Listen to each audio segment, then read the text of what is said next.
அடுத்ததாக இந்த வசனங்களுக்கு எண்கள் போட்டாங்க இல்லையா, அதை இந்த வீடியோ சீடியில கோயித்து சகோதரர்கிட்ட சொல்லும் பொழுது மேம்போக்கா அப்படி வசன எண்களை பத்தி சொல்றாருன்னு விட்டுட்டு போயிடுறாரு. அதை கிளிப்பிங் எடுத்து நம்ம போட்டிருக்கிறோம். ஆனா ஆடியோ சீடியில நிறைய விவரமா சொல்றாரு. எதுக்கு? இந்த வசன எண்கள் சம்பந்தமாக பயங்கரமான விஷயங்கள் எல்லாம் சொல்றாரு. 1130 பக்கத்துல வசனங்களின் எண்கள் என்ற தலைப்பை அவர்கள் தெரிஞ்சிருக்கிறார். அந்த பகுதியில சொல்றார், பெரிய ஒரு பகுதி அது. அவர் சொல்றார், வசனங்களை பிரித்தல் என்றால் அதற்கு 2 அளவுகோல்கள் இருக்க வேண்டும். நபிகள் நாயகம் ஸல்லல்லாஹு அலைஹி வஸல்லம் அவர்கள் ஓடும் போது எந்த இடத்தில் நிறுத்தினார்களோ அந்த இடத்தில் ஒரு வசனம் என்று கணக்கிட்டிருந்தால் அது ஏற்கத்தக்கதாக இருக்கும். அல்லது ஒரு கருத்து எந்த இடத்தில் முன்மை பெறுகிறதோ அதை ஒரு வசனம் என்று கணக்கிட்டிருந்தால் அறிவு கூறுமானதாக இருந்திருக்கும். ஆனால் அந்த 2 அளவுகோல்களின் அடிப்படையில் வசனங்களுக்கு எண்கள் இடப்படவில்லை. எனவே குர்ஆன்ல எண்கள் விட்டில்ல, எண்கள் விட்டீங்க, வசனங்களை முடிச்சு எண்கள் விட்டிருக்கிறாரு, அதுவும் தவறு. என்ன செய்யறது? நான் சொல்ல வரேன், எவ்வளவு செய்யறதுக்கு சீரியஸான ஒரு விஷயம் மட்டும் நான் எடுக்க வேண்டிய அவசியம் இல்லை. குர்ஆனுக்கு எண்ணிக்கை அமைப்பு 2 வரும். அது விளங்கப்படுத்துறதுக்காக சொல்றேன். முதலாவது பார்த்தா உண்மையிலே ரசூலுல்லாஹி ஸல்லல்லாஹு அலைஹி வஸல்லம் அவர்கள் குர்ஆனை ஓதியதை பின்பற்றி எண்களிட்டார். எப்படி ஓதியது உங்களுக்கு நான் சொல்ல வேண்டிய அவசியம் இல்லை. ரசூலுல்லாஹி ஸல்லல்லாஹு அலைஹி வஸல்லம் சூரத்துல் ஃபாத்திஹா எத்தனை முறை ஓதிப்பாங்க? எத்தனை 1000 முறை ஓதிப்பாங்க. எத்தனை 1000 முறை தொழிச்சிருப்பாங்க. அவரோட ஆயுள் 23 வருஷ காலமாக குறைஞ்சது தொழிச்சிருப்பாங்க. பின்னால ஆயிரக்கணக்கான சஹாபாக்கள் சொல்லியிருப்பாங்க. இன்னும் எத்தனையோ சூறாக்கள் ஓதிப்பாங்க. எனவே ரசூலுல்லாஹ் ஓதின மொத்தத்தை பார்த்து எங்களை பிரிச்சாங்க. இத உம்மு சலமா ரலியல்லாஹு அன்ஹா அவர்கள் ஒரு ரிவாயத்தில் சொல்றாங்க. கான क़ிராஅத்து ரசூலுல்லாஹ் யுகத்திரு क़ிராஅத்தஹு. ரசூலுல்லாஹ் இந்த தங்களுடைய ஓதலை துண்டு துண்டாக ஓதுவார்கள் சொல்லிட்டு உம்மு சலமா சொல்லிட்டாங்க. அல்ஹம்துலில்லாஹி ரப்பில் ஆலமீன் ரசூலுல்லாஹ் நிப்பாட்டுவார்கள். அர் ரஹ்மானிர் ரஹீம் நிப்பாட்டுவார்கள். இப்படித்தான் ரசூலுல்லாஹ் ஓதினார் என்று உம்மு சலமா ரலியல்லாஹு அன்ஹா சொல்றாங்க. இந்த ரிவாயத்தை அல்பானி தங்களுடைய ஸலாத்துன் நபி கஅன்னக தரா, நீ பார்ப்பது போல ரசூலுல்லாஹ்வுடைய தொழுகை, இந்த தன்னுடைய புத்தகத்தில் ஆதாரபூர்வமான ஹதீஸ் சொல்லியிருக்கிறார். ஒரே ரிவாயத்தில் உள்ள ஒரு ஹதீஸ் இது, ஆதாரபூர்வமான ஹதீஸ். எனவே அதை பின்பற்றி ரசூலுல்லாஹ் எங்கெங்க நிப்பாட்டி ஓதினாங்களோ அதை பின்பற்றி ஆயத்துக்கு இலக்கமிட்டார். அப்படி இலக்கமிடுவதை பற்றி இன்னொரு உண்மையை நாங்கள் சொல்லலாம்.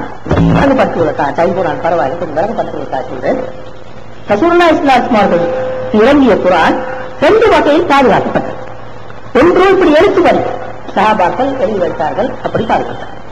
இன்னொன்று மனதை விட்டு அதனுடைய ஓசை வடிவத்தை அப்படியே பாதுகாத்தார். அப்படி என்றால் இந்த இடத்தில் நீக்கி ஓட வேண்டும், ரத்து செய்ய வேண்டும், இந்த இடத்தில் நீட்டக்கூடாது, இந்த இடத்தில் இப்படி உச்சரிக்க வேண்டும்.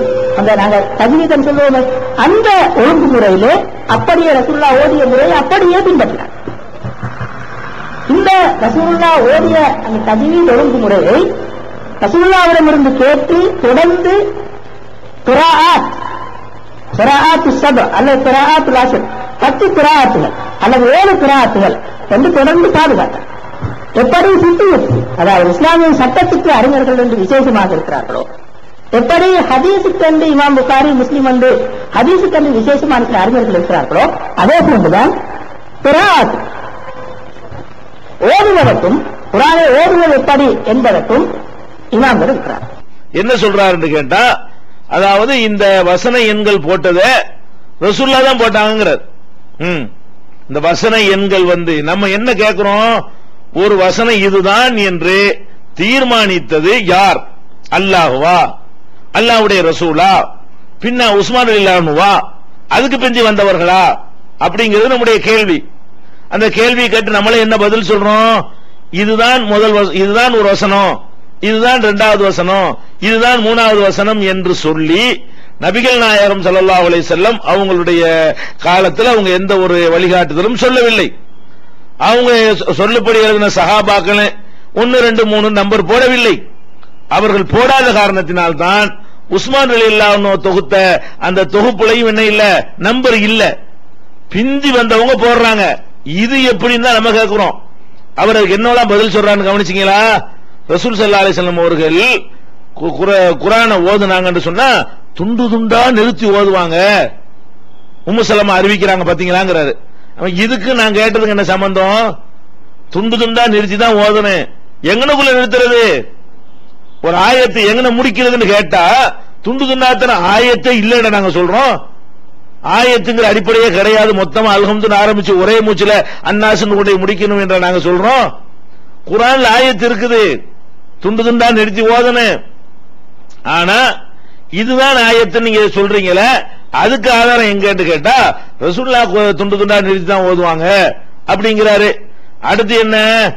அடுத்து சொல்றாரு, இதுல கருத்து வேறுபாடுகள்லாம் வருது. கருத்து வேறுபாடு நான் கேட்கிறேன், கருத்து வேறுபாடு ஏன் வருது? ரசூல் ஸல்லல்லாஹு அலைஹி வஸல்லம் அவங்க தான் வசனத்துக்கு நம்பரை சொல்லிட்டாங்கன்னு சொன்னா 8 வகையான டோட்டல் ஏன் வருது? ஒவ்வொருத்தரும் ஒவ்வொரு வகையான நம்பரை சொல்றாங்களே. குர்ஆனுடைய மொத்த வசனம் எவ்வளவுன்னு கேட்கும் பொழுது ஒரு ஆள் 6000ங்கிறார், ஒரு 6666ங்கிறாரு, 6200ங்கிறாரு, 6300ங்கிறாரு. அப்ப இது நபிகள் நாயகம் ஸல்லல்லாஹு அலைஹி வஸல்லம் சொல்லாதனால இந்த விவகாரம் வருது அப்படின்னு கேட்டா அவர் அப்பட்டமா சொல்றாரு, ஆயத்துக்கு இலக்கமிடுவது எப்படி என்பது ரசூலுல்லாஹ்வுடைய கட்டளையை பின்பற்றி, இரண்டாவது ரசூலுல்லாஹ்வுடைய கட்டளையிலே தெளிவு இல்லாத போது இஜ்திஹாத் செய்து தான் ஆயத்துக்கு இலக்கமிட்டார். ரசூல் ஸல்லல்லாஹு அலைஹி வஸல்லம் அவங்க வழியாகத்தான் ஆயத்துக்கு எப்படி இலக்கமிடுவது என்பது ரசூலுல்லாஹ்வின் கட்டளையை பின்பற்றித்தான் அப்படின்னு அப்பட்டமா புழுகிறார். அப்ப கட்டளையை பின்பற்றி தான் அந்த நம்பர் போட்டாங்கன்னு சொன்னா அந்த கட்டளை எடுத்து காட்டு, முடிஞ்சு வச்சு டாபிக். இவர் சரியான விமர்சனம். இப்படி ரசூலுல்லாஹ் மேல போய் சொன்னா என்ன நரகம் இல்லையா? நபிகள் நாயகம் தான் அந்த ஆயத்துங்க இதான் முதல் நம்பரு, இதான் 2ஆம் நம்பர் போட்டாங்க அப்படின்னு ரசூலுல்லாஹ் சொன்னாங்கன்னு அப்பட்டமா புழுகிறாரு. நபிகள் நாயகம் ஸல்லல்லாஹு அலைஹி வஸல்லம் சொன்னதாக ஒரு ஹதீஸை சொல்றாருந்தா அது எப்படி சொல்லணும்? அந்த ஹதீஸ் எடுத்து புகாரில இருந்தா இருக்குன்னு காட்டுங்க, முஸ்லிம்ல இருக்குன்னு காட்டுங்க, நசையில இருக்குன்னு காட்டுங்க. அப்ப எந்த ஒரு ஹதீஸ் நூல்லையா ஆதாரம் காட்டி தான் இதை சொல்லணுமே தவிர இவர் போற போக்குல ரசூலுல்லாஹ் கட்டளைப்படி தான் நம்பர் போட்டாங்க. இப்ப ரசூலுல்லாஹ் கட்டளைப்படி நம்பர் போட்டிருந்தார்களே, ஆனால் உஸ்மான் ரலியல்லாஹு அன்ஹு தொகுத்த குர்ஆன்ல எதுக்கு நம்பர் போடல? ரசூலுல்லாஹ் கட்டளை மீறிட்டாங்களா? உஸ்மான் ரலியல்லாஹு அன்ஹு காலம் வரைக்கும் தெரியாத அந்த கட்டளை பிந்தி வந்தவங்களுக்கு எப்படி தெரிஞ்சிச்சு? ரசூலுல்லாஹ்வுடைய தோழர்களுக்கு தெரியாத அந்த கட்டளை பின்னாடி வந்தவங்களுக்கு எப்படி தெரிஞ்சிச்சு? ரசூலுல்லாஹ் கட்டளை இட்டார்கள் என்று பின்னாடி உள்ளவர்களுக்கு தெரிஞ்சிச்சுன்னு சொல்றீங்களே, அதை நீங்க எங்க இருந்து எடுத்தீங்க? ரசூலுல்லாஹ் கட்டளை இட்டாங்களாம், எது சொல்லி? நம்பர் போட சொல்லி. அல்லாஹ் பயந்துக்கிறங்க. ஒரு மனிதன் மீது உள்ள காழ்ப்புணர்ச்சியின் காரணமாக அல்லாஹ்வுடைய ரசூல் மேல பொய் சொல்லி நரகத்துக்கு போயிடாதீங்க. அடுத்து என்ன? கருத்து வேறுபாடு வந்தபோது இஜ்திஹாத் மூலமாகவும் ஆயத்துகளுக்கு இலக்கமிட்டார்கள், முரண்படுறார். அதாவது ரசூலுல்லாஹ் தான் ஆயத்துக்கு நம்பர் போட்டாங்கன்னு ஒரு இடத்துல சொல்றாரு, அதுக்கு கொஞ்சம் முன்னாடி சொல்றாரு அதுல கருத்து வேறுபாடு வரும் பொழுது அவங்கள ஆராய்ச்சி பண்ணி சொந்தமாவும் நம்பர் போட்டாங்க. அப்ப ஏன் கருத்து வேறுபாடு வருது? ரசூலுல்லாஹ் நம்பர் போட சொன்னா என் கருத்து வேறுபாடு வருது? ரசூலுல்லாஹ் இதான் நம்பர், இதான் 7, இந்த இடத்துல 6ஆம் வசனம், இதுதான் 3ஆவது வசனம் சொல்லி விட்டார்களே.